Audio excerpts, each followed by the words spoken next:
नमस्कार. इंडी जर्नलच्या इन फोकसमध्ये आपलं सगळ्यांचं स्वागत. इंडी जर्नलच्या इन फोकसमध्ये आज आपण चर्चा करणार आहोत, मुलाखत घेणार आहोत केशव जेधे यांच्या कर्तृत्वाबद्दल. चेतन कोळी यांची. केशवराव जेधे हे महाराष्ट्रातल्या राजकीय आणि सामाजिक इतिहासातलं एक महत्वाचं नाव आहे.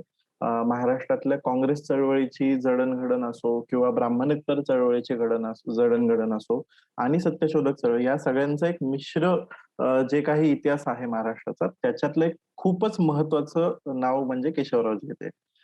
त्यांचा जन्म 1896 ला झाला. तर त्यांचं हे जे आहे ते त्यांच्या जयंतीचं शतकोत्तर रौप्य महोत्सवी वर्ष आहे. तर त्या निमित्तानं आपण आज ही मुलाखत बघणार आहोत. तर चेतन कोळी हे मंजूळ पब्लिशिंग हाऊसला संपादक म्हणून काम पाहतात.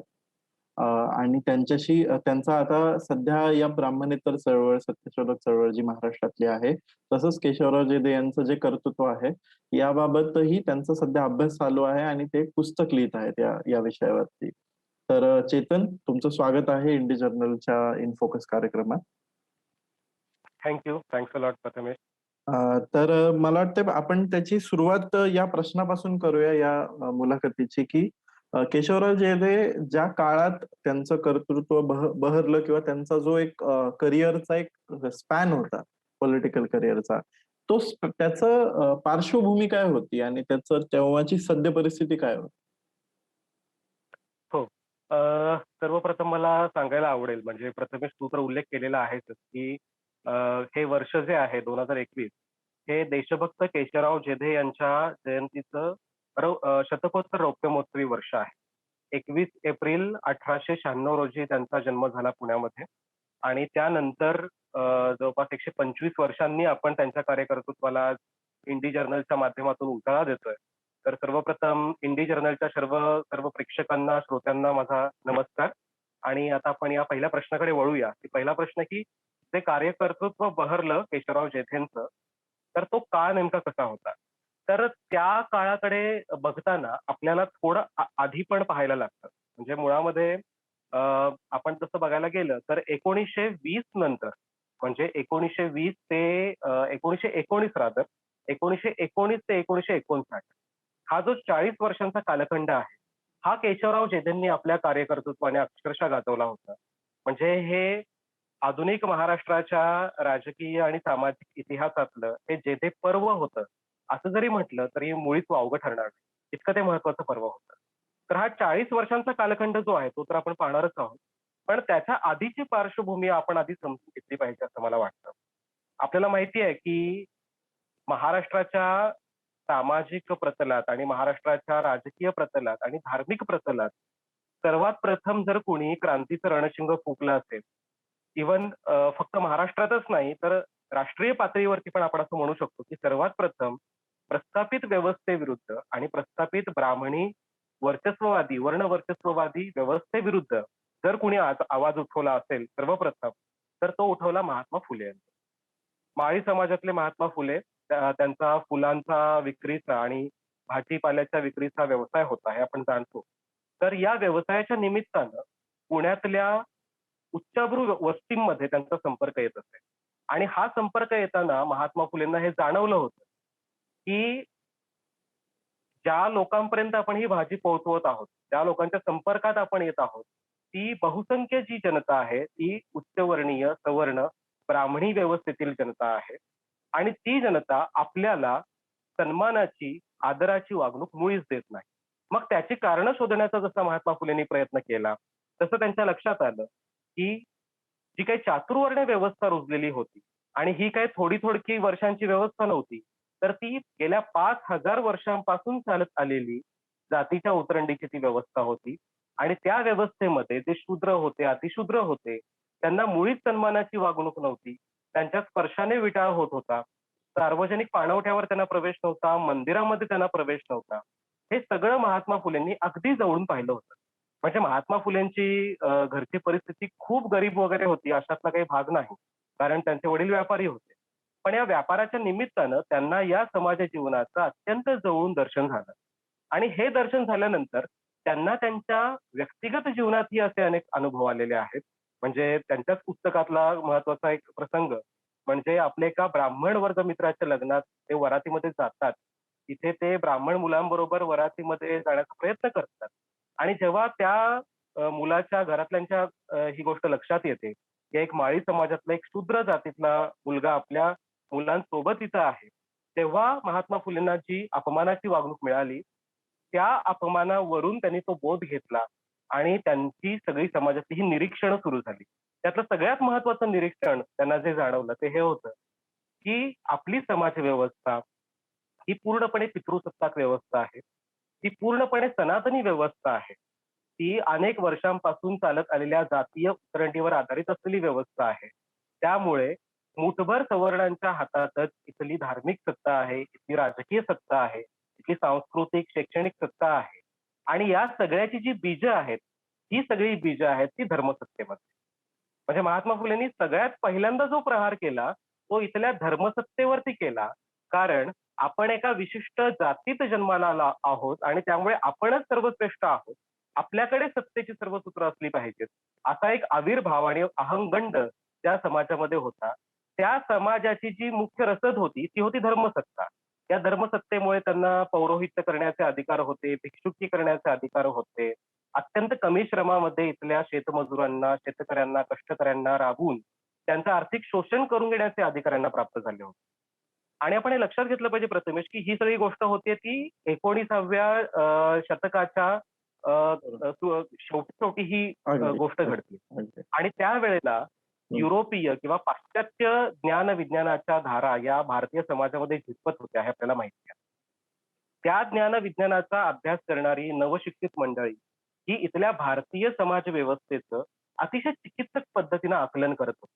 त्याचं विश्लेषण करत होती आणि भारतीय समाज हा अधोगतीला जाण्यामागचं महत्वाचं कारण म्हणजे इथल्या रूढी, इथल्या परंपरा, इथली पितृसत्ताक व्यवस्था हे कारण या नव्या पिढीनं ओळखलं होतं आणि महात्मा फुलेंनीही ते ओळखलं आणि मग महात्मा फुलेंनी पुढे जी मांडणी केली अतिशय सुंदर आणि आजही ती लक्षवेधी मांडणी आहे, की विद्येविना मती गेली, मतीविना नीती गेली, नीतीविना गती गेली, गतीविना वित्त गेले, वित्ताविना शूद्र खचले आणि इतके सारे अनर्थ एका अविद्येने केले. बरोबर. म्हणजे महात्मा फुलेंनी एका बाजूला प्रस्थापित ब्राह्मणशाहीला थेट विरोध केलेला आपल्याला दिसतो आणि दुसऱ्या बाजूला ते म्हणतायत, की ब्राह्मणेतर समाज जो आहे, त्याला जर स्वतःचं उन्नयन आणि उत्थान करायचं असेल, तर या अविद्येवर आपण मात केली पाहिजे. आपण विद्या अध्ययनावरती जोर दिला पाहिजे आणि त्यानुसार पुढे आपल्याला माहिती आहे प्रथमेश, की सावित्रीबाई फुले ज्या स्वतः निरीक्षर होत्या त्यांच्या पत्नी, त्यांना त्यांनी आधी शिकवलं. त्यांना त्यांनी पहिली शिक्षिका बनवलं आणि अक्षरशः 2 ते 3 लुगडी घेऊन सावित्रीबाईंना बाहेर पडावं लागत असे. इतका त्या पुण्यातल्या सनातनी मंडळींचा त्रास, शेणगोळ्यांचा मारा असेल, शिव्यांची लाखोली असेल, हे बरोबर. सगळं झेलत झेलत सावित्रीबाई या व्यवस्थेशी संघर्ष करत शिक्षण देण्याचं काम करत होत्या. आणि मग 1873 साली या जोडप्यानं सत्यशोधक समाजाची स्थापना केली. बरोबर. तर सत्यशोधक समाजाची जी 33 मूलतत्व होती, त्यातलं सगळ्यात महत्वाचं तत्व हे होतं, की ईश्वर आणि व्यक्ती म्हणजे एखादी व्यक्ती आहे, तर तिला जर ईश्वराची उपासना करायची असेल, तर तिला ईश्वरापर्यंत पोहोचण्यासाठी म्हणजे महात्मा फुलेंचा शब्द आहे निर्मिक. ते म्हणतात, की एकच निर्मिक आहे आणि त्या निर्मिकाची आपण सगळी लेकरं आहोत. बरोबर. तर त्या निर्मिकापर्यंत जर पोहोचायचं असेल, हं. तर आम्हाला कुठल्याही भिक्षुकाची, आम्हाला कुठल्याही पौरोहित्य करणाऱ्या पुरोहिताची म्हणजेच कुठल्याही एजंटची गरज आम्हाला नाही. बरोबर. ही धार्मिक क्षेत्रातली एजंटगिरी, दलाली हं. यावरती सर्वात मोठे प्रहार महात्मा फुलेंनी त्याच्यामध्ये आपल्याला केलेले दिसतायत आणि त्यानंतर त्यांनी आपला जो मोर्चा वळवलेला आहे, तो जाती आधारित व्यवस्था नाहीशी झाली पाहिजे. हा दुसरा मुद्दा होता. तिसरा महत्वाचा मुद्दा त्यांचा होता, की स्त्री दास्यत्वाचा मुद्दा. म्हणजे स्त्रिया या पूर्णपणे रंजलेल्या आहेत, गांजलेल्या आहेत. याचं कारण त्या पूर्णतः पुरुषावरती अवलंबून आहेत. बरोबर. आणि चौथा महत्वाचा त्यांचा मुद्दा होता, की बहुजनांनी या सगळ्यातून बोध घेत आपल्या शिक्षणावरती भर दिला पाहिजे, उच्च शिक्षित झालं पाहिजे आणि सरकारी जागांमध्ये जास्तीत जास्त जागांवरती बहुजनांनी गेलं पाहिजे. हा विचार महात्मा फुलेंनी केला. आता त्याच वेळेला आपण लक्षात घेऊया, की 1873 साली सत्यशोधक समाज जसा त्यांनी स्थापन केला, तसे अनेक कार्यकर्ते या सत्यशोधक समाजामध्ये होते. म्हणजे काही ब्राह्मण कार्यकर्ते सुद्धा ह्याच्यात होते. महार होते, माळी समाजातले होते, मांग होते, म्हणजे भालेकर सुद्धा त्याच्यामध्ये होते, लोखंडे त्याच्यामध्ये होते. तर अशा कार्यकर्त्यांची ही फळी पुण्यामधल्या त्या सनातनी व्यवस्थेला हातरे देण्याचं काम करत होती. आणि महात्मा फुले असेपर्यंत अतिशय चांगला जोर या चळवळीनं धरला होता. महात्मा फुलेंच्या मृत्यूनंतर नेमकं काय झालं? म्हणजे 1894 साली छत्रपती शाहू महाराजांनी कोल्हापूर संस्थानामध्ये सगळी सूत्र आपल्या हाती घेतली. तर हं. तोपर्यंत 1890 साली महात्मा फुले गेले होते. म्हणजे आपण हे लक्षात घेतलं पाहिजे, की महात्मा फुलेंचा मृत्यू होणं जवळपास 4 वर्षांनी छत्रपती शाहू महाराजांसारखा एक पुरोगामी विचारांचा एक राजा तिथं कोल्हापूरच्या गादीवरती येऊन बसणं आणि 1900 साली 1899 अगदी खरं सांगायचं झालं तर 1899 ते 1900 साली महाराष्ट्र पेटणं आणि त्या पेटण्यामागचं कारण होतं ते म्हणजे टिळक शाहू वाद वेदोक्ताची चळवळ होती. बरोबर, वेदोक्ताची चळवळ काय होती ते सांगण्यात मी आता वेळ दडवत नाही. बरोबर. पण वेदोक्ताच्या चळवळीमुळे कोल्हापूर विरुद्ध पुणे हे चित्र उभं राहिलं. आणि खरं तर वेदोक्ताच्या या चळवळीमुळे ब्राह्मण विरुद्ध ब्राह्मणेतर असा एक वाद उभा राहिला. आणि 1902 साली आपल्याला माहिती आहे, की छत्रपती शाहू महाराजांनी कोल्हापूर संस्थानामध्ये अनेक ब्राह्मणांची वचनं रद्द केली. म्हणजे ज्या राजोपाध्यांनी त्यांना सांगितलं होतं, की तुम्हाला वेदांचा अधिकार नाही, तुम्हाला तर पुराणांचा अधिकार आहे वगैरे. तर त्या राजोपाध्यांची त्यांनी वचनं रद्द केली होती. त्याचबरोबर 1902 साली छत्रपती शाहू महाराजांनी बहुजन समाजातील विभिन्न जातींसाठी, मागासवर्गीयांसाठी 50% आरक्षण सुरू केलं होतं. आपल्याला माहिती आहे, की 1980 साली मंडल आयोग आला होता. आणि मंडल आयोगानं ओबीसी समाजासाठी आरक्षणाची तरतूद केली होती. पण 1902 साली कोल्हापूर संस्थानात शाहू महाराजांनी हा विचार मांडला होता. हे धोरण ठेवलं होतं आणि अस्पृश्यता पाळणं हा कायद्यानं गुन्हा आहे. अशी भूमिका सक्त कठोर भूमिका शाहू महाराजांनी घेतली होती. मग गंगाराम कांबळे सारख्या एका दलित समाजातल्या व्यक्तीला हॉटेल काढून देणं आणि स्वतःच्या हॉटेलमध्ये जाऊन चहा घेणं. थोडक्यात एक आपण लक्षात घेतलं पाहिजे, की महात्मा फुले हे जसे कर्ते सुधारक होते, ते फक्त बोलके सुधारक नव्हते. बरोबर. तोच किस्सा छत्रपती शाहूंनी महात्मा फुलेंचा गिरवला होता. म्हणजे छत्रपती शाहू हे सुद्धा फक्त वक्ते नव्हते, फक्त बोलके सुधारक नव्हते, तर ते कर्ते सुधारक होते. आरक्षण असेल, विभिन्न जातींसाठीची वसतिगृह हा एक मुद्दा आपण लक्षात घेतला पाहिजे. हं. म्हणजे Kolhapur is known as a mother of hostels. Okay. वसतिगृहांची जननी अशी कोल्हापूरची ओळख आहे.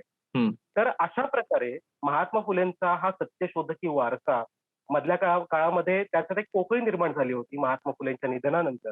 ती पोकळी त्या काळामध्ये आपले लोखंडे असतील, त्याचबरोबर राजाराम शास्त्री भागवत असतील यांनी भरून काढण्याचा प्रयत्न केला होता. पण ती तितकी भरू शकली नाही. वेदोक्ताच्या प्रकरणामुळे या सगळ्या चळवळीतली जी काही पोकळी होती ती भरून काढण्यासाठी छत्रपती शाहू महाराज हे स्वतः मैदानात उतरले आणि त्यांनी कोल्हापूर संस्थानामध्ये या सत्यशोधक चळवळीच्या शाखा अनेक ठिकाणी पसरवल्या होत्या. तर ही आधीची परिस्थिती प्रथमेश आपण लक्षात घेतली पाहिजे. म्हणजे बरोबर. केशवराव जेधेंचा म्हणजे थोडक्यात आपल्याला असं म्हणता येईल का, की महात्मा फुलेंच्या विचारानिमित्ताने हा जो एक ब्राह्मणेतर थॉट आहे किंवा ब्राह्मणेतर आयडिएशन जे आहे तर तो कुठेतरी महात्मा फुलेंनी कृषक समाज जो आहे इथला त्याच्या अस्मितेशी किंवा त्याच्या अस्तित्वाशी त्याची सांगड घालणं त्यांनी यशस्वीपणे ती सांगड घातली आणि त्यातून हा एक नवा विचार, एक मास सपोर्ट असलेला एक ब्राह्मणेतर विचार जन्माला आला असं म्हणता येईल का त्याला? असं नक्कीच म्हणता येईल कृषक समाज म्हणजे आपण हे लक्षात घेतलं पाहिजे, की जेव्हा आपण ब्राह्मणेतर समाज म्हणतो, तेव्हा त्यातला बहुसंख्य समाज हा शेतकरी समाजच होता. बरोबर. हा सगळा बहुसंख्येनं असलेला कुणबी समाज ज्याला आपण म्हणतो. माळी समाज होता, वंजारी समाज होता, धनगर समाज होता, कोळी, कोष्टी 18 पगड जातींचा शिक्षणापासून शतकानुशतकं वंचित राहिलेला असा हा सगळा बहुसंख्य समाज. त्यातला प्रामुख्याने हा शेतकरी समाज होता. बरोबर. आणि शेतकऱ्याचा असूड हे तर महात्मा फुलेंनी स्वतः पुस्तक लिहिलं. म्हणजे शेतकऱ्याला त्याच्या तो जे काही कष्ट करतोय, जे काही श्रम तो गुंतवतोय, त्याचा मेहनताना तरी योग्य मिळतोय का? आणि बरोबर. सावकारशाही त्याच्या डोक्यावर कशा प्रकारे बसलेली आहे. बरोबर. म्हणजे आपल्याला माहिती आहे की शेठजी आणि भटजी हे 2 शब्दप्रयोग त्या काळात खूप रूढ होते बरोबर. खरं तर. तर शेठजी म्हणजे कोण? तर हे सावकार होते बरेचसे. बरोबर. बरेचसे सावकार शेतकऱ्यांना कर्ज द्यायचे आणि त्यांची आर्थिक पिळवणूक करायची. आणि भटजी म्हणजे भिक्षुकी करणारे, काही पौरोहित्य करणारे ब्राह्मण वर्ग. या शेठजी आणि भटजींच्या वरवंट्याखाली इथला कृषक समाज भरडला जात होता. आणि लाटजी हा तिसरा जो प्रकार आहे म्हणजे ब्रिटिश राजवट. लाटजी म्हणजे ज्यांच्या हातात लाठी आहे. आता ब्रिटिश राजवट जी होती.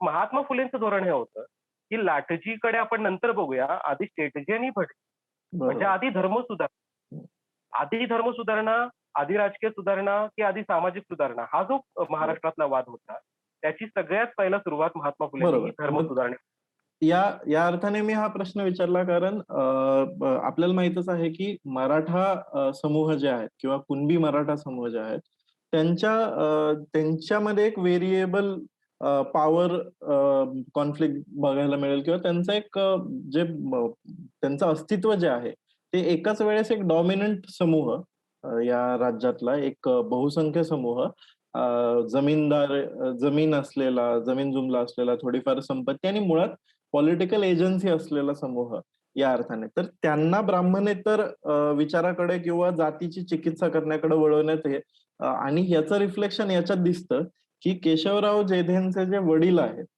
ते एका ब्रास कारखान्याचे मालक होते. ते सधन होते एका अर्थानं ते. तर खरंय. त्यांच्यापर्यंत त्यांनी सत्यशोधक चळवळीचा वारसा स्वीकारणं.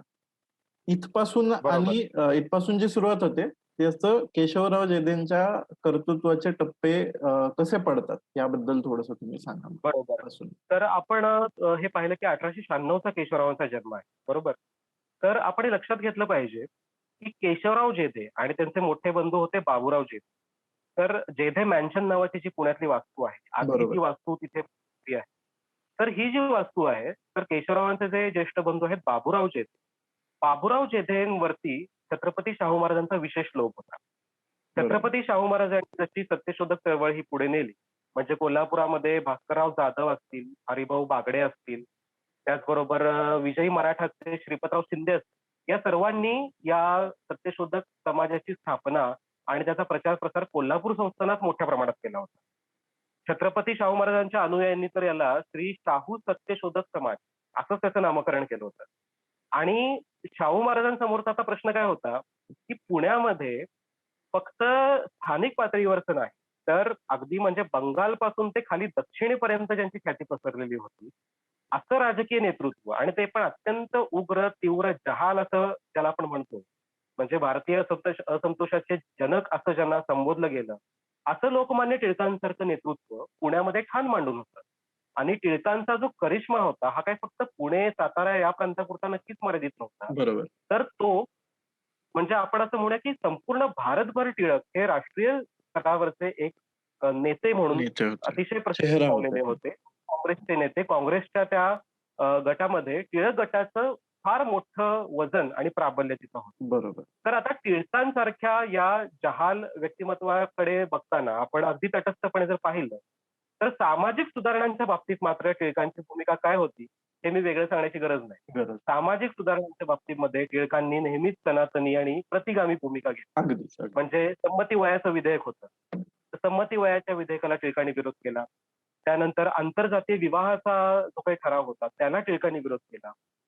स्त्रियांना शिक्षणाचा अधिकार मिळावा की न मिळावा, असे ज्यावेळेला 2 गट पडले, त्यावेळेला टिळक आणि चिपळूणकर या गटानं पूर्णतः असा तिथे बाजू घेतली होती, की स्त्रियांना शिक्षणाचा अधिकार आता देण्याची काही गरज नाही.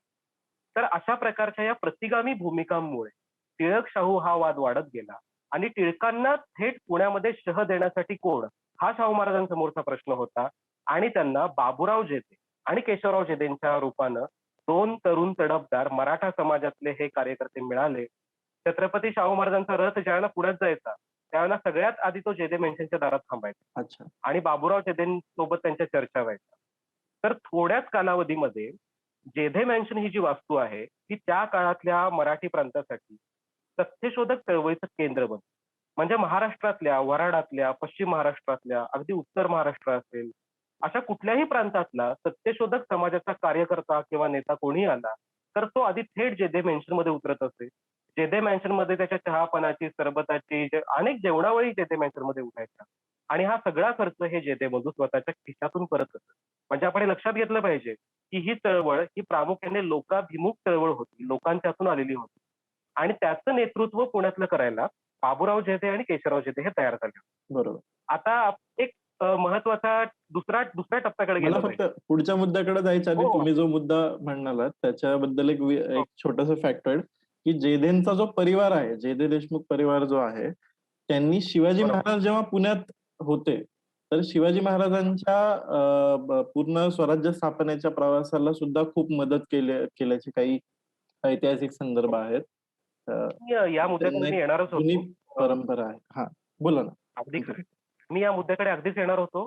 एक विलक्षण योगायोग प्रथमेश आपण या निमित्तानं लक्षात घेतला पाहिजे, की कान्होजीराव जेधे हे छत्रपती शिवाजी महाराजांना अगदी वडिलांच्या वयाचे, वडिलकीच्या नात्यातले ते होते. आणि शहाजी महाराजांचे ते अत्यंत निष्ठावान होते. तर शहाजी महाराजांनीच त्यांना छत्रपती शिवरायांच्या कडे तुम्ही पुण्यात गेलं पाहिजे आणि तिकडच्या व्यवस्थेकडे तुम्ही लक्ष दिलं पाहिजे. ज्याला आपण केअर टेकर म्हणतो.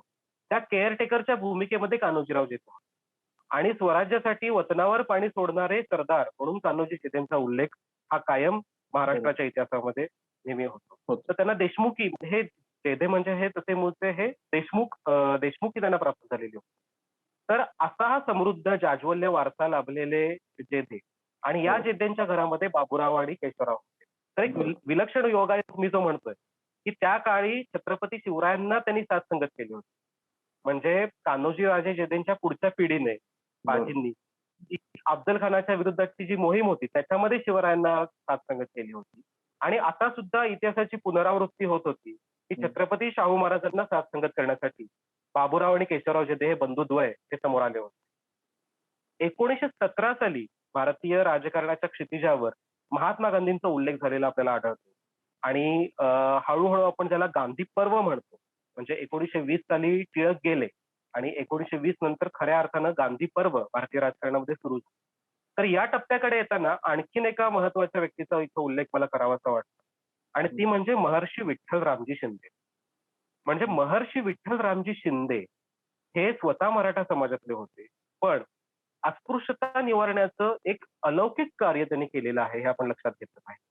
आणि आपण हा महाराष्ट्र म्हणजे पुरोगामी महाराष्ट्र म्हणतो. आपण शाहू फुले आंबेडकर ही तीनच नावं घेऊन थांबतो. पण मला अगदी स्पष्टपणे आणि अगदी प्रामाणिकपणे, निरपेक्ष आणि तटस्थपणे मांडावंसं वाटतं, की शाहू फुले आंबेडकरांच्या या मांदियाळीमध्ये महर्षी विठ्ठलरामजी शिंदे यांचा शिंदे. उल्लेख हा नेहमी व्हायचा हवा. बरं. याचं कारण असं आहे, की डिप्रेस्ड क्लासेस मिशनच्या निमित्तानं त्यांनी अस्पृश्यता निवारक परिषदा भरवल्या. म्हणजे 1917 साली त्यांनी मुंबईमध्ये अस्पृश्यता निवारण परिषद भरवली होती. त्याचे अध्यक्ष सयाजीराव गायकवाड होते. तर त्या परिषदेमध्ये केशवराव जेधे यांनी अक्षरशः एखाद्या स्वयंसेवकाप्रमाणे तो मोर्चा सगळा सांभाळलेला होता. म्हणजे केशवराव जेधेंच्या सार्वजनिक जीवनाची जी उमेदवारी होती, ती विठ्ठलरामजी शिंदेंच्या मुठीत सुरू झाली होती. 1917-18 सालानंतर मला वाटतं 1920 साली अहमदनगर जिल्ह्यामध्ये तीव्र दुष्काळ होता. त्या दुष्काळ निवारणाच्या कार्यामध्ये महर्षी विठ्ठलरामजी शिंदेसोबत केशवराव जेधे होते. आणि 1920 नंतर खऱ्या अर्थानं आपल्याला असं म्हणता येईल, की 1921 साली सत्यशोधक समाजाची स्थापना कोल्हापुरात झाली. आणि त्यानंतर या ब्राह्मणेतर चळवळीला फार मोठा जोर येऊ लागला. म्हणजे टिळकांचा मृत्यू झाला, त्यानंतर ही ब्राह्मणेतर चळवळीला फार मोठ्या प्रमाणात जोर येत होता. त्यातलं माध्यम कुठलं होतं तर गणेशोत्सव टिळकांनी आपल्याला माहिती आहे, की सुरू केला होता सार्वजनिक बरोबर. स्वरूपामध्ये. आणि त्या गणेशोत्सवामध्ये अनेक सांस्कृतिक कार्यक्रम टिळक गट घेत असतात. आता या सांस्कृतिक कार्यक्रमात काय व्हायचं, की खालच्या जातीतल्या लोकांवरती विचित्र भाषेमध्ये टीका व्हायची. अच्छा. तर या गणेशोत्सवाच्या या मक्तेदारीला मोडून काढण्यासाठी केशवराव जेधे यांनी त्यांचे सहकारी होते दिनकरराव जवळकर नावाचे, त्यांच्या सहाय्यानं छत्रपती मेळे सुरू केले. म्हणजे महात्मा फुलेंच्या परंपरेमध्ये सत्यशोधकी जलसे असायचे. बरोबर. त्याच परंपरेत त्यांनी छत्रपती मेळे सुरू केले. आणि त्या छत्रपती मेळ्यातली पदं ही बऱ्याचदा दिनकरराव जवळकर यांनी रचलेली असायची. दिनकरराव जवळकर हे अतिशय गरीब कुटुंबातून आलेलं व्यक्तिमत्व होतं आणि छत्रपती शाहू महाराजांच्या मुशीत तयार झालेलं व्यक्तिमत्व होतं. त्यांची अत्यंत तिखट जाळ भाषेसाठी ते प्रसिद्ध होते. म्हणजे जेव्हा ते हजारो श्रोत्यांसमोर उभे राहायचे, तेव्हा श्रोत्यांना ते प्रोत्साहित करून सोडायचे आपल्या भाषणानं. आणि जेव्हा ते लिहायचे, तेव्हा पुण्यातल्या सनातनी ब्राह्मणांच्या तळपायाची अक्षरशः मस्तकाला जायची. म्हणजे त्यांचं एक पद जरी मी तुम्हाला सांगितलं, की आला छत्रपती मेळा भटांनो पळा पळा. तर अशा प्रकारची तिखट भाषा त्यांच्या त्या पदामध्ये होती. आणि बऱ्याचदा अश्लील, अश्लाघ्य भाषाही होती. ब्राह्मण स्त्रियांवरती अत्यंत खालच्या पातळीवरची भाषा तिथं वापरलेली होती. तर अशा छत्रपती मेळ्यांच्या माध्यमातून 1920 नंतर अत्यंत एक प्रकारची आपण म्हणूया रणधुमाळी या लोकांनी माजवलेली होती. त्याच्या आधी म्हणजे टिळक असताना सुद्धा टिळकांच्या अनेक सभा उधळण्याचं काम केशवराव जेधेंनी केलं होतं. बरं. म्हणजे जेव्हा संमती वयाचं विधेयकाचा प्रश्न होता, आंतरजातीय विवाहाचा प्रश्न होता, त्यावेळी टिळक पक्षीयांच्या ज्या सभा किर्लोस्कर थिएटरमध्ये झाल्या, त्यातल्या सभा म्हणजे तिकडे टोमॅटो फेकणं, अंडी फेकणं असे प्रकार सुद्धा बापरे! ब्राह्मणेतर चळवळीने केलेले होते. म्हणजे आपण जे म्हणतो, की अलीकडे महाराष्ट्राचं राजकारण खूप बिघडलंय, खूप जातीयवादी वगैरे झालंय. तर असं काही नाहीये. त्या काळात सुद्धा उलट त्या काळामध्ये अत्यंत तीव्रतेनं हे ब्राह्मणेतरांचं राजकारण पुढे सरकत होतं. बरोबर. तर आणि मला सांगायला आवडेल हां, हां प्रथम. नाही, नाही. बोला, बोला. तुमचा मुद्दा पूर्ण करा. मला सांगायला आवडेल, की खऱ्या अर्थानं अ, केशवराव जेधे हे 1925 साली सक्रिय राजकारणामध्ये आले. म्हणजे पुणे म्युनिसिपॅलिटी मध्ये म्हणजे त्याला पुणे म्युनिसिपालिटी असं म्हणत असत. त्या म्युनिसिपालिटीमध्ये ते नगरसेवक म्हणून 1925 साली निवडून आले. अच्छा. तर आपण एक लक्षात घेतलं पाहिजे, की त्यांच्या मतभेदांचे जे मुद्दे होते, त्यात अनेक मुद्दे होते. एक तर 1920 साली टिळक गेले. टिळक गेल्यानंतर टिळकांचा पुतळा उभारण्यात आला. तो म्युनिसिपालिटीच्या खर्चातून उभारण्यात आला होता. अच्छा. तर केशवराव जेधेंचं असं म्हणणं होतं, की जसा टिळकांचा पुतळा तुम्ही कॉर्पोरेशनच्या म्युनिसिपालिटीच्या फंडातून उभा केलाय, तसा महात्मा फुलेंचा सुद्धा पुतळा तुम्ही उभारला. अच्छा. महात्मा फुलेंच्या पूर्णाकृती पुतळ्याचा ठराव संपूर्ण भारतामध्ये अधिकृतपणे मांडणारे पहिले नेते म्हणजे केशवराव जेधे होते. हे आपण लक्षात घ्या. आणि त्यावेळी सुद्धा त्या म्युनिसिपालिटीमध्ये म्हणजे टिळक गेले होते, पण तरीही वरचष्मा हा ब्राह्मणी गटाचाच होता. म्हणजे केळकर होते त्याच्यामध्ये. तर या सगळ्या भोपटकर होते. तर या सगळ्या ब्राह्मणी गटाने त्याला इतका विरोध केला होता, इतका विरोध केला होता. तर अशा प्रकारे बघा म्हणजे तिकडे सभागृहात तंटे-बखेडे माजवायचे आणि बाहेर कार्यकर्त्यांची फळी घेऊन छत्रपती मेळ्यांच्या माध्यमातून पुण्यातल्या सनातनी ब्राह्मणांना चळो की पळो करून सोडायचं. अशा प्रकारे आत आणि बाहेर असा हा रणधुमाळीचा सगळा तो काळ होता. ते बरोबर. आपण लक्षात घेतलं पाहिजे. मला फक्त एक छोटासा एक डिपार्चर करायचंय. आपण जे टप्पे पाडतोय त्यांच्या कर्तृत्वाचे. आता आपण ब्राह्मणेतर चळवळीच्या स्वरूपाबद्दल बोललो. महाराष्ट्रातला हा सगळा जो वाद होता. तर अशाच प्रकारे आपल्याला पाहायला मिळतं, की द्रविड चळवळ जी आहे, जी पूर्ण द्रविड अस्मितेची असेल आणि ती सुद्धा बहुतेकदा तिला ब्राह्मणेतर चळवळच म्हटलं जातं. द्रविड चळवळीला सुद्धा. तर मात्र त्याच्यातले जे काही आयडिओलॉजिकल डिफरन्सेस किंवा साम्य, ती काय असू शकतं? म्हणजे द्रविड चळवळ अर्थात थोड्या काळानंतर येते राजकीय पटलावरती आणि म्हणजे महाराष्ट्रातली ब्राह्मणेतर चळवळ प्रिसीड करते त्याला. तर याचं साम्य आणि वैषम्य काय आहे या दोन्हीमधलं? या दोन्ही चळवळीमध्ये तसं पाहायला गेलं तर साम्य खूपच आहे.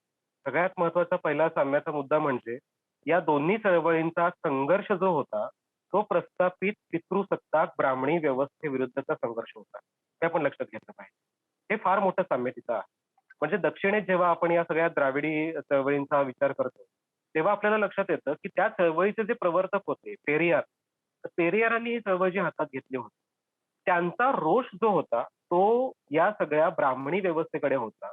त्यांचं असं म्हणणं होतं, म्हणजे मुळात ते तर स्वतः नास्तिक होते. त्यांचं असं म्हणणं होतं, की 5 गोष्टी आम्ही मानत नाही. पहिली गोष्ट आम्ही देव मानत नाही. दुसरी गोष्ट देव मानत नाही त्यामुळे आम्ही धर्म मानत नाही. तिसरी गोष्ट देव धर्म मानत नाही त्यामुळे मधला कुठला एजंट म्हणून ब्राह्मण आम्ही मानत नाही. आणि चौथा महत्वाचा मुद्दा आहे जो आम्ही मानत नाही तो म्हणजे आम्ही काँग्रेस मानत नाही. अच्छा. याचं कारण आहे, की काँग्रेसचं त्यावेळेचं राजकारण हे पूर्णतः जसं आजही आपल्याला चित्र दिसतंय प्रथमेश, की उत्तर भारत आणि दक्षिण भारत हे भारताचे 2 अक्षरशः वेगळे भाग आहेत की काय? इतका फरक आपल्याला जो जाणवतो, तो त्यावेळेला सुद्धा दिसत होता. बरोबर. महात्मा गांधींनी सर्व ब्राह्मणेतर नेत्यांना एक आव्हान असं केलं होतं. म्हणजे महात्मा गांधींनी केशवराव जेधेंना पण आवाहन केलं होतं, की ब्राह्मणेतर हा वाद बाजूला ठेवा. आपला खरा शत्रू हा कुठला ब्राह्मण नाहीये. आपला खरा शत्रू हा ब्रिटिश आहे. आधी ब्रिटिशांना आपण हाकलून देऊ. सगळे मिळून आपण हाकलून देऊ. आणि ब्राह्मणेतरांची संख्या जास्त आहे, तर ब्राह्मणेतरांनी पटकन एकत्र आलं पाहिजे. तर या चळवळीला बळ येणार. हेच आवाहन महात्मा गांधींनी 1927 साली पेरियारांना केलं. ओके. आणि पेरियार महात्मा गांधींसोबत का गेले होते? कारण त्यांना असं वाटलं होतं, की राष्ट्रीय राजकारणामध्ये ब्राह्मणेतरांना नेतृत्व मिळेल. ही फार मोठी आशा पेरियारांना होती. तर आपण हे लक्षात घेतलं पाहिजे, की ज्याप्रमाणे केशवराव जेधे हे 1930 नंतर ब्राह्मणेतर चळवळ स्थगित करून राष्ट्रीय राजकारणात गेले, तसेच पेरियार सुद्धा गांधींसोबत जायला तयार झाले होते. पण मी जसा चौथा मुद्दा म्हटला, की आम्ही काँग्रेस मानत नाही. याचं कारण काँग्रेसमध्ये नेहमीच त्या काळात काँग्रेसमध्ये नेहमीच जे नेतृत्व होतं, त्यामध्ये ब्राह्मणी गटाचंच वर्चस्व होतं. बरोबर. तर महाराष्ट्रात पण ब्राह्मणी गटाचंच वर्चस्व होतं. 1930 नंतर सुद्धा शंकरराव देव असतील, बाळासाहेब खेर असतील, हे सगळे ब्राह्मणी गट इथे होते. समाजवादी पक्षामध्ये पण जर आपण बघितलं, तर पटवर्धन बंधूंचा गट सुद्धा ब्राह्मणी गट होता. तर ब्राह्मणांनीच कायम नेतृत्व करावं का? हा सगळ्यात मोठा प्रश्न तिथे होता. बरोबर. बरोबर. आणि त्यातला फरक जर प्रथमेश बघितला, तर आपल्याला एक लक्षात येईल, की महाराष्ट्रातल्या ब्राह्मणेतर चळवळीपेक्षा दक्षिण भारतातली ब्राह्मणेतर चळवळ ही अधिक तीव्र होती, ही अधिक कठोर होती आणि अस्मितेच्या मुद्द्यावरती अधिक ती गाजली. बरोबर. याचं कारण आपण समजून घेतलं पाहिजे. महाराष्ट्रातला बहुसंख्य असलेला आणि तसा ताकदवान असलेला मराठा जो समाज आहे, तो पूर्णपणे ब्राह्मणेतर चळवळीमध्ये कधीच मिसळला नाही. नाही. हे आपण लक्षात घेतलं पाहिजे. आणि तिकडे म्हणजे दक्षिणेकडे जो फार मोठ्या प्रमाणावर समाज आहे, तो आहे ओबीसी समाज. म्हणजे तो बरोबर. मुदलियार समाज असेल, नायर समाज असेल. बरोबर. हा समाज अगदी सर्व शक्तीनिशी ब्राह्मणांच्या विरोधात, त्यांच्या मक्तेदारीविरुद्ध उभा राहिला आणि त्यांनी अगदी अखेरपर्यंत तो लढा दिला.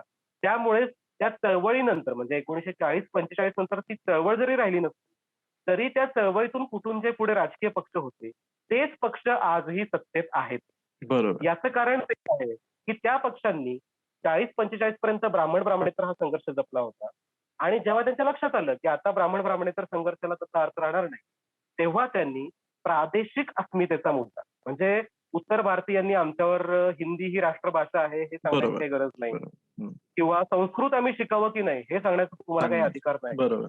ते आमचं आम्ही बघून घेऊ. बरोबर. किंवा राष्ट्रीय राजकारणामध्ये आतापर्यंत आम्हाला कधीच प्रतिनिधित्व मिळालं नाही. या प्रादेशिक अस्मितेच्या मुद्द्यावरही आज बरोबर. तिथे निवडणुका याच लढवल्या. मग थोडक्यात याच मुद्द्यावरून आपण मग परत याच्याकडे येऊया, की केशवराव जेधेंनी 48 मध्ये काँग्रेस सोडली आणि बरोबर. काँग्रेस पक्ष सोडून त्यांनी आणि शेकाप हा जो शेतकरी कामगार पक्ष जो आहे, त्याच्या निर्मितीमध्ये एक महत्वाचं नाव म्हणजे केशवराव जेधेंचं होतं आणि त्यांनी शेकापकडून निवडणूकही लढवली. तर हा जो पूर्ण प्रवास होता त्यांचा काँग्रेस सोडणं, शेकापमध्ये जाणं, निवडणूक लढवणं आणि पुन्हा काँग्रेसमध्ये प्रवेश करणं. तर याचं काय मतितार्थ आहे किंवा याचा काय प्रवास आहे हा? आपण एक समजून घेतलं पाहिजे, की ब्राह्मणेतर चळवळ ही खरंच एका टप्प्यावरती खूप तीक्ष्ण झाली होती. खूप कठोरपणे ही चळवळ पुढे जात होती. म्हणजे याचा एक महत्त्वाचा उल्लेख राहून गेला तर म्हणजे देशाचे दुश्मन नावाचं एक पुस्तक प्रकाशित झालं होतं 1925 साली. आणि त्या पुस्तकाने म्हणजे मी आता अगदी आत्मविश्वासाने सांगतोय, की महाराष्ट्राच्या राजकारणात आतापर्यंत वादग्रस्त ठरलेलं आणि महाराष्ट्राच्या केंद्रीय काय आणि प्रांतीय काय अशा नेतृत्वाला दरदरून घाम फुटायला लावणारं जी कुठली साहित्य निर्मिती असेल आतापर्यंतची, तर ते म्हणजे देशाचे दुश्मन हे पुस्तक आहे. कारण त्या पुस्तकात टिळक आणि चिपळूणकर यांचा उल्लेख हा थेट देशाचे दुश्मन आणि त्यात बापरे! ही चित्पावन ब्राह्मणांसोबत हा देशाचे दुश्मन असा केला होता. अत्यंत अश्लाघ्य भाषा त्यासाठी वापरलेली होती आणि त्यामुळे कोर्टामध्ये खटला उभा राहिला होता. बरं. तर त्याचे प्रकाशक होते केशवराव जेधे, लेखक होते दिनकरराव जवळकर. जवळकरांची तिखटजाळ शैली ही इतकी तीक्ष्ण होती, की त्यामुळे संताप आणि तिळपापड व्हायचा त्या सगळ्या मंडळींचा. आणि अक्षरशः दोघांना कारावासही झाला होता. म्हणजे बरं. फ्लेमिंगो साहेबांनी जो निकाल दिला, त्याच्या आधीच्या कोर्टामध्ये त्यांना कारावासही दोघांना झाला होता. अच्छा. तर त्यावेळी ब्राह्मणेतर चळवळीचे नेते कायद्याच्या कचाट्यात सापडताहेत आणि ब्राह्मणेतर चळवळच आता धोक्यात आली की काय असं लक्षात घेऊ ही केस लढवण्यासाठी पुढे आले होते दस्तूरखुद्द डॉक्टर बाबासाहेब आंबेडकर. अच्छा. म्हणजे बाबासाहेब आंबेडकर हे त्यावेळेला इतके ख्यातकीर्त नव्हते. ही गोष्ट 1925च्या दरम्यान. बाबासाहेब आंबेडकरांची त्यांच्या करिअरमधली म्हणजे त्यांच्या वकिली करिअरमधली ही बहुधा दुसरीच केस होती असा उल्लेख आपल्याला आढळतो. पहिली केस नाशिकमधल्या सटाणा जिल्ह्यातल्या शेतकऱ्यांच्या बाजूने ते लढले होते आणि ही दुसरी केस एक सही सुद्धा न घेता बाबासाहेब लढले होते. आणि बाबासाहेबांच्या चाणाक्ष बुद्धीनं त्यातले तांत्रिक मुद्दे अशा प्रकारे उपस्थित केले होते न्यायालयामध्ये, की आधीच्या न्यायालयानं जी शिक्षा दिली होती, त्याबद्दल न्यायाधीशांनाच शिक्षा का देऊ नये, असा युक्तिवाद बाबासाहेब आंबेडकरांच्या म्हणजे बाबासाहेब आंबेडकरांच्या व्यक्तिमत्त्वाचा हा कंगोरा आपण लक्षात घेतला पाहिजे. बरोबर. आणि आपण हेही घेतलं पाहिजे, की बाबासाहेब आंबेडकर यांच्याबद्दल बरोबरचा स्नेहसंबंध हा या केस नंतर, या खटल्यानंतर केशवराव जेधेंचा वाढत गेलेला आपल्याला दिसतो. बाबासाहेब आंबेडकर सुद्धा महाराष्ट्राच्या कानाकोपऱ्यात पोहोचले ते देशाचे दुश्मनमुळे. दिनकरराव जवळ सुद्धा पोहोचले. केशवराव जेधे जेधे. सुद्धा इतके ख्यातनाम झाले ते या सगळ्या प्रकरणामुळे. म्हणजे बरोबर. महात्मा फुले पुतळ्याचा ठराव असेल. आणखीन एक महत्वाचा ठराव केशवरावांनी म्युनिसिपालिटीमध्ये मांडला होता. तो म्हणजे पुण्यातले सार्वजनिक पाणवठे हे अस्पृश्यांसाठी खुले व्हावे. पर्वती मंदिराचा सत्याग्रही केशवराव जेधेंनी केला होता. म्हणजे आपण हे लक्षात घेतलं पाहिजे, की केशवराव जेधे जे स्वतः मराठा समाजामध्ये जन्मले होते. ते पण देशमुखी सरंजामी त्या घराण्यात जन्मले होते. त्या घराण्यातून असून सुद्धा स्पृश्य, अस्पृश्य अशा सगळ्या समाजाला एका छत्राखाली आणण्याचं महत्वाचं काम त्यांनी केलंय, वेगवेगळ्या सत्याग्रहांच्या आणि चळवळीच्या माध्यमातून. बरोबर. 1930 नंतर 1930 मध्ये ते काँग्रेसमध्ये गेले आणि काँग्रेसमध्ये जाण्याचाही त्यांचा उद्देश होता. एकतर महात्मा गांधींनी आव्हान त्यांना केलं होतं, की ब्राह्मणेतरांनी आपली सगळी ताकद आता ब्रिटिशाविरुद्ध लावली पाहिजे. दुसरं महत्वाचं कारण होतं महर्षी विठ्ठलरामजी शिंदे यांना ब्राह्मण आणि ब्राह्मणेतर हा वाद इतकासा पसंत नव्हता. आणि विठ्ठलरामजी शिंदेचं हे स्पष्ट म्हणणं असं होतं, की ब्राह्मणेतर चळवळीकडे आता अशी काही विशिष्ट विचार व्याख्या किंवा ध्येय धोरणं राहिलेली नाहीत. त्यामुळे ही चळवळ आता इथं आपण स्थगित करू. आपण बापूजींसोबत पुढे गेलं पाहिजे. आणि बरोबर. असे बापूजींसोबत आले. काँग्रेसमध्ये आल्यानंतर केशवराव जेधे, डॉक्टर धर्मानंद कोसंबी असतील, ही सगळी मंडळी आपल्याला लक्षात येतं, की सत्याग्रहाच्या चळवळीमध्ये उतरली होती. म्हणजे मिठाचा सत्याग्रह. आणि बरोबर. मिठाच्या सत्याग्रहाच्या निमित्ताने पुण्याच्या पंचक्रोशीमध्ये पायी प्रवास करत ती गेली होती. महात्मा गांधींच्या आदेशाला अनुसरून अनेक अशा सविनय कायदेभंगाच्या चळवळीमध्ये त्यांनी सहभाग घेतला होता. आणि यातला सगळ्यात त्यांच्या राजकीय कारकिर्दीतला काँग्रेसमधला महत्वाचा टप्पा हा होता, की 1936 साली फैजपूर इथलं अधिवेशन. म्हणजे हे काँग्रेसची जी काही वार्षिक अधिवेशनं व्हायची, त्यातलं काँग्रेसचं हे ऐतिहासिक असं ठरलेलं अधिवेशन. कारण हे ग्रामीण भागातलं काँग्रेसचं पहिलं अधिवेशन होतं. आणि या अधिवेशनामध्ये जास्तीत जास्त शेतकरी, जास्तीत जास्त कष्टकरी यावेत, यासाठी केशवराव जेधेंनी अक्षरशः आपल्या रक्ताचं पाणी केलं होतं. म्हणजे केशवराव जेधे खेडोपाडी कधी पायी गेले होते, कधी मोटारनी गेले होते. आणि आपल्या समाजातला नेता आपल्यासाठी इतक्या दुरून येतोय, त्यामुळे खेडोपाड्यातले शेतकरी या फैजपूरच्या ऐतिहासिक शेतकरी अधिवेशनात सहभागी झाले होते. आपल्या समस्या घेऊन अनेक शेतकऱ्यांचे मोर्चे त्या अधिवेशनामध्ये आले होते आणि त्याचे अध्यक्ष होते पंडित जवाहरलाल नेहरू. नेहरू साहेबांच्या समोर जवळपास 60,000 शेतकऱ्यांचा जो बाप तो वृंद तिथे होता.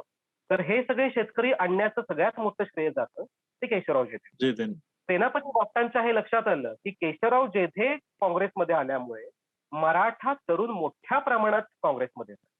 म्हणजे आपण एक लक्षात घेतलं पाहिजे, की केशवराव जेधेंचं वक्तृत्व हे दिनकरराव जवळकरांसारखं काही अप्रतिम म्हणावं असं नक्कीच नव्हतं. म्हणजे सभा गाजवणं अशा प्रकारचे ते he was not a demagogic leader basically.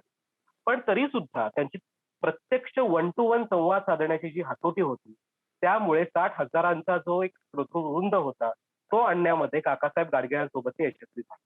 आणि त्यानंतर सेनापती बापटांनी असं विधान केलं, की केशवराव जेधे यांच्याकडे संघटन कौशल्य आहे. लोकांसोबत संवाद साधण्याची हातोटी आहे. बरोबर. मराठा समाजाच्या तरुणांना आकृष्ट करण्याचं एक वेगळं कसब आहे. हं. आणि मराठेतर म्हणजे कुणबी समाज, माळी समाज, वंजारी समाज, अशा दलित समाज असेल, अशा सगळ्या समाजातल्या कार्यकर्त्यांना काँग्रेसकडे आकृष्ट करण्याची विलक्षण हातोटी आणि कौशल्य केशवरावांकडे आहे. आणि म्हणून केशवरावांसारखा माणूस उद्या महाराष्ट्राच्या प्रांतिक कमिटीचा अध्यक्ष व्हायला हवा.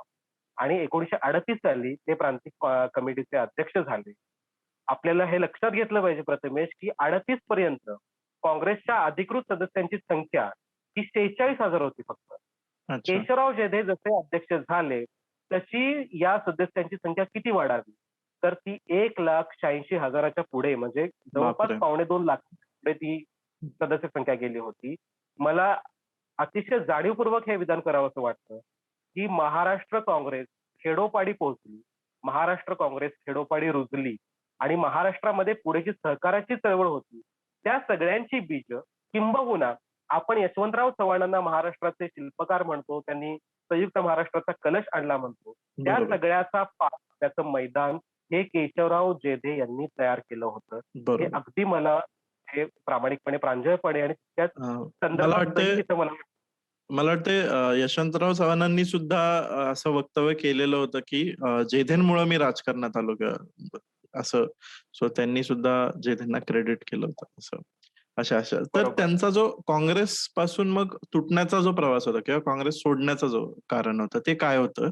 आणि शेकापमधलं राजकारण आणि पुन्हा काँग्रेसमध्ये येणं. तर आपण एक समजून घेतलं पाहिजे, की ब्राह्मण-ब्राह्मणेतर हा जरी वाद असला प्रथमेश, तरी केशवरावांचे म्हणजे केशवरावांची जी पहिली जोडी होती ती जेधे जवळकर. केशवराव जेधे, दिनकरराव जवळकर ही अतिशय गाजलेली जोडी होती. बरोबर. दुर्दैवानं जवळकर हे वयाच्या 34व्या वर्षी गेले आणि ते जाण्याच्या 3 ते 4 वर्ष आधी जेधे आणि जवळकरांमध्ये अत्यंत कडाक्याचे मतभेद झाले. मतभेद. म्हणजे सायमन कमिशनला पाठिंबा द्यावा की देऊ नये यावरून मतभेद झाले. जवळकर स्वतः हे अत्यंत व्यसनी होते आणि ब्राह्मणेतर चळवळीची जी वृत्तपत्र होती त्यातलं कैवारी होतं, तेज होतं, या सगळ्याचं संपादकत्व हे दिनकरराव जवळकरांकडे होतं. म्हणजे ते स्वतः जास्त शिकलेले नसले जवळकर, तरीही उत्तम लेखक होते, उत्तम संपादक होते. तर जवळकरांनी अशा या वृत्तपत्रामध्ये दारूच्या जाहिराती द्यायला सुरुवात केली. अरे बापरे! अशा अनेक तात्विक मुद्द्यावरून आणि ब्राह्मणेतर पक्षाचा अजेंडा होता दारूबंदीचा. बरं. तर अशा तात्विक ह्याच्यावरती केशवराव जेधे आणि दिनकरराव जवळकरांची जी जोडगोळी होती, ती फुटली. दुर्दैवानं जे जवळकर जे होते, दिनकरराव जवळकर यांचा 34व्या वर्षी मृत्यू झाला. त्यानंतरची जी जोडी आहे काँग्रेसची गाजलेली, जवळपास ती 15 ते 18 वर्षांची गाजलेली जोडगोळी आहे. ती म्हणजे एक मराठा आहे आणि एक ब्राह्मण आहे. म्हणजे जे केशवराव जेधे आणि काकासाहेब उर्फ नवी गाडगे अशी बरोबर. मराठा आणि ब्राह्मण ब्राह्मण. अशा 2 नेत्यांनी अक्षरशः महाराष्ट्राचं राजकारण त्या काळामध्ये गाजवलं होतं.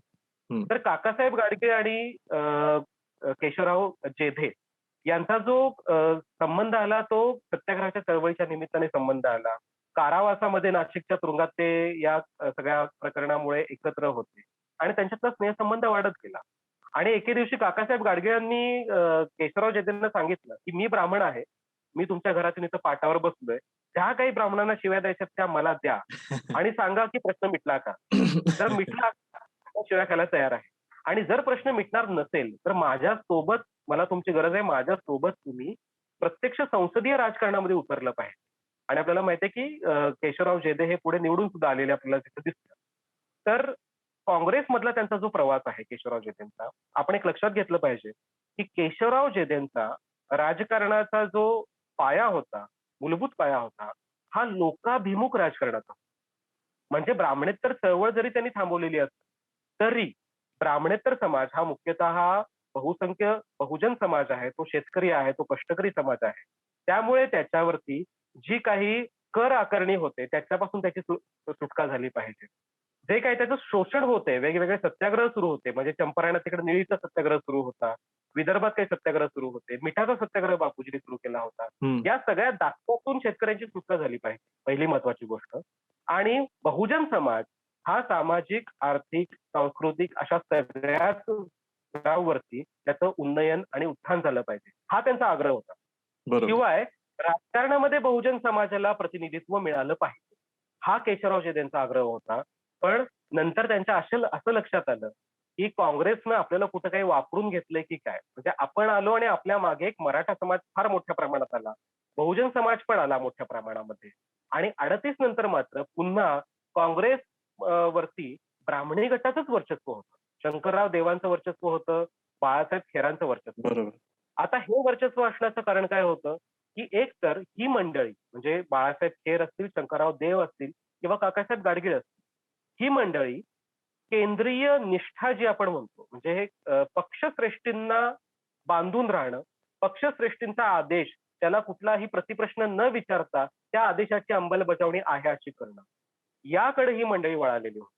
म्हणजे तुकडेबंदीचं जेव्हा विधेयक आलं होतं महाराष्ट्रामध्ये, त्यावेळी केशवराव जेधेंनी अक्षरशः मोर्चे नेलेले आपल्याला इथं पाहायला दिसतं, की बरं. तुकडेबंदीचं विधेयक त्याच्यासाठी घ्यावं लागलं.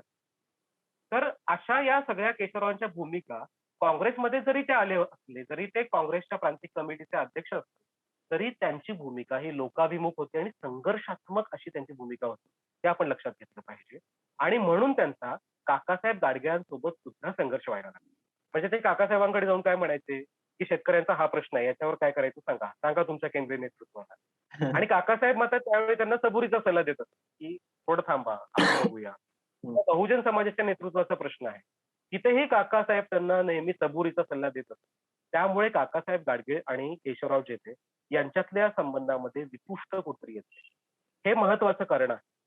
दुसरं महत्वाचं कारण आहे ते म्हणजे प्रासंगिक कारण. आपल्याला माहिती आहे, की 1942ला चलेजाव आंदोलन जसं आपल्याकडे त्या आंदोलनाने जोर धरला, तसं अनेक काँग्रेस नेत्यांच्या हे लक्षात आलं होतं, की आता स्वातंत्र्य मिळणार आणि जसं स्वातंत्र्याचं ते सिंहासन नजरेच्या टप्प्यात येतं, तेव्हा भल्याभल्यांची नीतिमत्ता ढासळते. आपल्याला माहिती आहे, आपल्या महाराष्ट्राचा इतिहास आहे.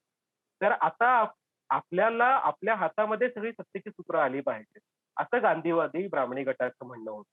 आणि त्यानुसार आपल्याला माहिती आहे, की 1946च्या मुंबईच्या ज्या विधिमंडळाच्या निवडणुका झाल्या, त्याचं सुद्धा मुख्यमंत्रीपद कुणाकडे गेलं? बाळासाहेब खेर जे स्वतः ब्राह्मण होते त्यांच्याकडे ते नेतृत्व केलं. या सगळ्या प्रकारामुळे केशवराव झेडे हे खूप नाराज होत होते. कारण मोरारजी देसाई, त्यानंतर पंडित जवाहरलाल नेहरू, जे मोरारजी देसाईंचा सगळा अंकुश या गुजरात आणि मुंबई प्रांतावरती होता. बरोबर. मोरारजी देसाई अनुकूल भूमिका बाळासाहेब खेर यांचं मंत्रिमंडळ घेत होतं आणि बहुधा ही भूमिका गुजराती मारवाडी भांडवलदार वर्गाच्या बाजूने अनुकूल होती, शेतकऱ्यांसाठी ती प्रतिकूल होती आणि बरोबर. त्यामुळे पक्षश्रेष्ठींशी थेट संघर्ष केशवराव झेडेंनी केलेला आहे, आपण लक्षात घेतलं पाहिजे. म्हणजे मोरारजी देसाई जेव्हा पुण्यात आले होते, त्यांचं व्याख्यान होतं, त्या व्याख्यानाच्या सभेचे अध्यक्ष होते केशवराव झेडे. आणि जेव्हा मोरारजी देसाईंचे काही मुद्दे त्यांना पटले नाहीत, तेव्हा त्या सभेत व्यासपीठावर बसून काठी वाजवून तुमचं व्याख्यान आता थांबवा, हे केंद्रातल्या नेतृत्वाला निक्षून सांगण्याचं धारिष्ट्य आणि साहस केशवराव झेडेंमध्ये होतं. त्यांना सत्तेची, पदव्यांची मुळीच फिकीर नव्हती. हे आपण बरोबर. लक्षात घेतलं पाहिजे. तात्कालिक जर आपण विचार केला, तर स्वातंत्र्य मिळाल्यानंतर 1948 साली नथुराम गोडसे या माथे फिरू व्यक्तीनं जेव्हा महात्मा गांधींचा खून केला, त्यावेळेला आपल्याला असं लक्षात येतं, की गांधींची जी हत्या झाली, त्याला खरं तर काही प्रतिगामी वृत्तीची लोकं त्याला वध असं संबोधतात. त्याचा आपण कायमच निषेध केला पाहिजे. तर गांधींच्या या हत्येनंतर महाराष्ट्रामध्ये पुन्हा ब्राह्मणेतर संघर्ष चिघळला. अनेक ब्राह्मणांची घरं जाळून टाकण्यात आली होती. तर अशा वेळी केंद्रीय नेतृत्व काय म्हणत होतं बरं? तर केंद्रीय नेतृत्वाचं असं म्हणणं होतं, महाराष्ट्र जो काही अशांत आहे, तो केशवराव झेडेंसारख्या मराठा नेतृत्वामुळे अशांत आहे. तो क्रांतिसिंह नाना पाटलांसारख्या, तो कर्मवीर भाऊराव पाटलांसारख्या नेत्यामुळे तो अशांत आहे. आणि या मंडळींनी आपल्या कार्यकर्त्यांना उचकवण्याचं काम यात केलं असावं, अशी शंका केंद्रीय नेतृत्वाने तिथं व्यक्त केली. या सगळ्या प्रकारामुळे केशवराव झेडे हे कमालीचे नाराज झाले. कारण त्यावेळेला जो ब्राह्मणेतर संघर्ष होता, ही लोकांची तात्कालिक उत्स्फूर्त प्रतिक्रिया आणि प्रतिसाद तो होता. त्यातून हा संघर्ष वर आलेला होता. हे आपण लक्षात घेतलं पाहिजे. पण केशवराव झेडेंवरती एक शिक्का बसलेलाच होता, की हे ब्राह्मणेतरांचेच नेते आहेत. बरोबर. त्यामुळे सगळा रोग केशवरावांकडे होता. मग आणि मोरारजी देसाईंनी तर काय करावं? मोरारजी देसाई, बाळासाहेब खेर या गटाने काय करावं? तर कर्मवीर भाऊराव पाटलांच्या रयत शिक्षण संस्थेची वार्षिक 1.5 लाखाची जी जे ग्रँट होतं, अनुदान होतं, ते अनुदान रोखलं. ते अनुदान रोखल्यामुळे बहुजन समाजातल्या मुला-मुलींच्या शिक्षणाचा यक्ष बरोबर. प्रश्न निर्माण झाला. आणि अशा सगळ्या प्रकारामुळे संतप्त झालेले केशवराव झेडे यांनी अखेरीस ठरवलं, की आता आपण वेगळी चूल मांडायला हवी. ज्या उद्देशाने आपण काँग्रेसमध्ये आलो होतो, तो उद्देश सार्थ होत नाही. अच्छा. त्यामुळे त्यांनी शेतकरी कामगार पक्षाची स्थापना केली. बरोबर. मग शंकरराव मोरे शेतकरी कामगार पक्ष आपल्याला माहीतच आहे, की एकतर कम्युनिझम किंवा साम्यवादी डावं राजकारण आणि शेतकऱ्यांचं जे हे ब्राह्मणेतर राजकारण आहे त्याची सांगड घालणारा आहे. तर त्याचं काय होतं, शेतकरी कामगार पक्ष स्थापन करण्यामागची भूमिका काय होती आणि तो सोडला का? शेतकरी कामगार पक्ष स्थापन करण्याची केशवरावांची भूमिका तीच होती, जी त्यांची काँग्रेसमध्ये येतानाची होती. हं. केशवराव हे काँग्रेसमध्ये का आले होते? एक तर राष्ट्रीय चळवळीमध्ये आपण सहभागी व्हावं. ब्राह्मणेतरांची सगळी रसद आणि ताकद ही बापूजींच्या मागे उभी राहावी म्हणून ते आले होते. आणि तितकाच दुसरा महत्वाचा मुद्दा म्हणजे शेठजी भटजींच्या सोबतच लाटजी म्हणजे ब्रिटिशांच्या अमानुष ते काही जाचक कर असतील, जाचक प्रणाली त्यातून बरोबर. या शेतकऱ्यांना या दास्यातून कसं मुक्त करावं, त्यासाठीच ते आले होते काँग्रेसमध्ये. आता ब्रिटिशांच्या जरी कचाट्यातून हा देश सुटलेला असला, तरी मधला जो काही प्रवास केशवरावांनी बघितला होता काँग्रेसमध्ये, की बहुजन समाजाला नेतृत्व नसणं, शेतकऱ्यांची, कष्टकऱ्यांची काँग्रेसनं जे काही त्यांच्या तोंडाला पानं पुसली होती, असा त्यांचा आक्षेप होता महत्वाचा. आणि म्हणूनच आता आपण शेतकऱ्यांची एक वेगळी चळवळ निर्माण केली पाहिजे. आपल्या मागे मराठा, कुणबी आणि ब्राह्मणेतर अशा सगळ्याच मोठ्या कार्यकर्त्यांचा पाठिंबा आहे. त्यामुळे आपण एक वेगळी चूल मांडूया, एक वेगळा प्रयोग करूया. म्हणून शंकरराव मोरे असतील, तुळशीदास जाधव असतील, यांच्या समवेत त्यांनी शेतकरी कामगार पक्षाची स्थापना त्या ठिकाणी केली. आणि त्या प्रवासातला सगळ्यात महत्वाचं त्यांचं योगदान, ते मला खूप महत्वाचं वाटतं, अनेक विचारवंतांनाही अभ्यासकांनाही वाटतं, ते म्हणजे शेतकरी कामगार पक्षाचं जे दुसरं अधिवेशन झालं नाशिक जिल्ह्यातलं दाभाडी इथलं, दाभाडी अ, अधिवेशनामध्ये तो एक प्रबंध या केशवराव जेधेंनी शेतकरी कामगार पक्षाचे नेते म्हणून मांडला होता. तो आज एक आयडिओलॉजी म्हणून, एक संकल्पना म्हणून अत्यंत महत्त्वाचा असा तो प्रबंध आहे. त्याला दाभाडी प्रबंध म्हणूनच ओळखलं जातं.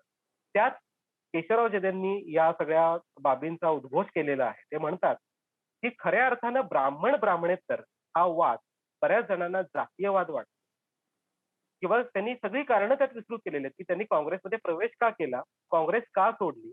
ब्राह्मण-ब्राह्मणेतर हा मागचा वाद नेमका काय होता? केशवराव जेधे तिथं म्हणतायत, की ब्राह्मण आणि ब्राह्मणेतर वाद हा बऱ्याच जणांना जात समूहांचा वाद वाटतो, पण तो जातीयवाद नाही, तर तो वर्गीय संघर्ष आहे. तो अभिजन विरुद्ध बहुजन संघर्ष आहे. तो प्रस्थापित विरुद्ध विस्थापित हा संघर्ष आहे. तो शोषित आणि शोषले जाणारे, जे शोषण करणारे यांच्यातला तो संघर्ष आहे. आणि म्हणून तो फक्त आर्थिक संघर्ष नाही, तर तो आर्थिक, सामाजिक, सांस्कृतिक, धार्मिक अशा सगळ्या अंगाने असणारा अत्यंत व्यापक असा वर्गीय संघर्ष आहे. त्या वर्गीय संघर्षाची संकल्पना मांडत पुढे शेतकरी कामगार पक्षाने निवडणुका लढवल्या. म्हणजे स्वतः केशवराव जेधे पुण्यातून निवडणुकीसाठी उभे होते आणि शंकरराव मोरे हे सोलापूर, जो सोलापूर आज शेकापचा आजही बालेकिल्ला समजला जातो. त्या सोलापुरातून शंकरराव मोरे उभे होते.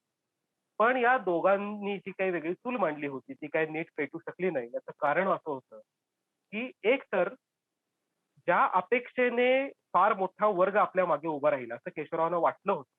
तो मोठा वर्ग काही केशवरावांच्या मागे उभा राहिला नाही.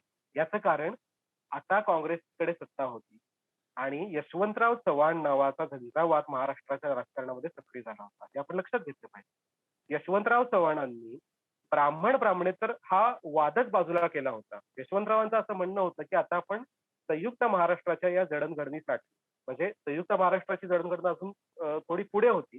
ही जी गोष्ट आहे ती 1948-50 च्या दरम्यानची बरोबर, गोष्ट आहे. त्यानंतर यशवंतराव चव्हाणांचं कर्तृत्व खरं तर 60 नंतर सुरू झालेलं आपल्याला बरोबर. दिसून येतं. तर महत्वाचं कारण मला इथं नमूद करावंसं वाटतं, की शंकरराव मोरे आणि केशवराव जेधे यांची विचार व्याख्या सुरुवातीला जुळली होती. पण नंतर मात्र या दोघांमध्ये कमालीचे मतभेद झालेले आपल्याला दिसतात.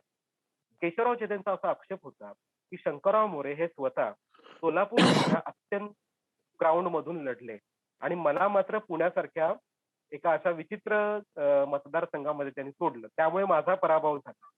असेही काही-काही उल्लेख यदी फडकेंनी त्यांच्या पुस्तकात केलेले आहेत, बरोबर. की जी पत्रकं छापण्यासाठी पैसे खर्च केले होते निवडणुकांच्या प्रचाराची, ती अनेक पत्रकं शेकापच्या कार्यालयात तशीच पडून होती. ती सोलापूरमध्ये वाटली गेली होती, पुण्यामध्ये वाटली गेली नव्हती. असा एक आक्षेप यदी फडके तिथं नोंदवतात. बरोबर. आणि आणखीन एक महत्वाचा मुद्दा जो यदी फडकेंनी स्वतः नोंदवलेला आहे. प्रेमा कंटक यांनीही तो नोंदवलेला आहे. तो असा, की अनेक आर्थिक गैरव्यवहाराचे प्रकार त्या पक्षामध्ये सुरुवातीच्या काळात घडू लागले आणि पक्षाचा जो निधी होता, त्या निधीच्या हिशोबाचे ताळमेळ लागेनासे झाले. एक महत्वाचं कारण त्याच्यात आपल्याला लक्षात घेतलं पाहिजे. बरोबर. तर अशा बाबतीमध्ये केशवराव जेधे हे खूप पर्टिक्युलर होते. आपण एक लक्षात घेऊया, केशवराव जेधे हे सुरुवातीपासूनच गर्भश्रीमंत होते. त्यामुळे आर्थिक आपल्याला काही लाभ मिळवून घ्यायचे आहेत. असं त्यांचं राजकारणामध्ये येण्याचं कुठलंच इंटेन्शन नव्हतं. दिनकरराव जवळकरांची सुद्धा मागे तीच चूक झाली. दिनकरराव जवळकर हे अत्यंत गरीब परिस्थितीमध्ये वाढलेले असल्यामुळं जसे ते मुंबईला भास्करराव जाधवांकडे गेले, तसे ते ब्रिटिशांशी जास्त लागून चालन करू लागले आणि हो. केशवरावांपासून दूर राहतात. अच्छा. कारण ब्रिटिशांच्या सोबत राहिल्यामुळे ज्या काही सुविधा मिळतात, सवलती मिळतात, विलायती ट्रिप्स मिळतात किंवा महागडी उंची दारू प्यायला मिळते. या सगळ्या ह्याच्यामध्ये दिनकरराव जवळ अडकले होते. हे आपण लक्षात बरोबर. घेतलं हं, पाहिजे. हं. पण केशवराव जेधे मात्र आपल्या विचारांवरती आणि आपल्या संघर्षावरती ठाम होते. बरोबर. पण हे समीकरण न जुळल्यामुळं ते पुन्हा काँग्रेसमध्ये आले 1955 साली. बरोबर. आता मधल्या काळामध्ये संयुक्त महाराष्ट्राच्या चळवळीमध्ये सुद्धा ते सक्रिय होते आणि बरोबर. गोवा विमोचन कार्य समितीचे ते अध्यक्ष होते. म्हणजे गोवा मुक्ती लढ्यामध्ये सुद्धा केशवराव जेधे हे अतिशय सक्रिय होते, हे आपण लक्षात घेतलं पाहिजे. महाराष्ट्रात त्या काळामध्ये गुजराती, मारवाडी जे काही व्यापारी आहेत, त्यांच्या विरुद्ध त्यांनी वेळोवेळी आवाज उठवला होता. महाराष्ट्रामध्ये जे काही परप्रांतीय व्यापारी आहेत, ते मालाची साठेबाजी करायचे किंवा काळा बाजार करायचे, त्यांच्या विरुद्ध आवाज उठवण्याचं धारिष्ट्य हे केशवराव जेधेंनी दाखवलेलं होतं. हे सुद्धा आपण लक्षात घेतलं पाहिजे. बरोबर. तर मग आता शेवटच्या प्रश्नाकडे वळूया आपल्या आजच्या चर्चेचं जे सार आहे. त्या साराच्या अर्थाने असं म्हणता येईल की जेधेंचा जो विचार आहे किंवा जेधेंचं जे कामगिरी आहे किंवा ते फाउंडेशनल मूलभूत असं ठरलेलं काम आहे. महाराष्ट्राचा जो राजकीय आणि वैचारिक किंवा सामाजिक प्रवास आहे त्याच्यासाठी एक मूलभूत विचार ठरलेला आहे. मात्र त्या ब्राह्मणेतर चळवळीचं त्या काळच्या पुढं जाऊन मराठा प्रणीत बहुजनवाद किंवा मराठा केंद्रित बहुजनवाद जिथं मराठ्यांच्या हातात नेतृत्व शिफ्ट झालं आणि तो जो ब्राह्मणेतर विचार आहे तो कुठंतरी हरवून फक्त एक मराठा सेंट्रिक कुठंतरी थॉट असा निर्माण झाला आणि बाकी समूहांवरती अन्याय थोडंफार किंवा त्यांच्याकडे दुर्लक्ष होण्याची परिस्थिती निर्माण झाली का? आणि सध्याच्या काळात जेधेंच्या पूर्ण विचाराचं कसा अर्थ लावायचा असं थोडक्यात एक तुमची टिप्पणी.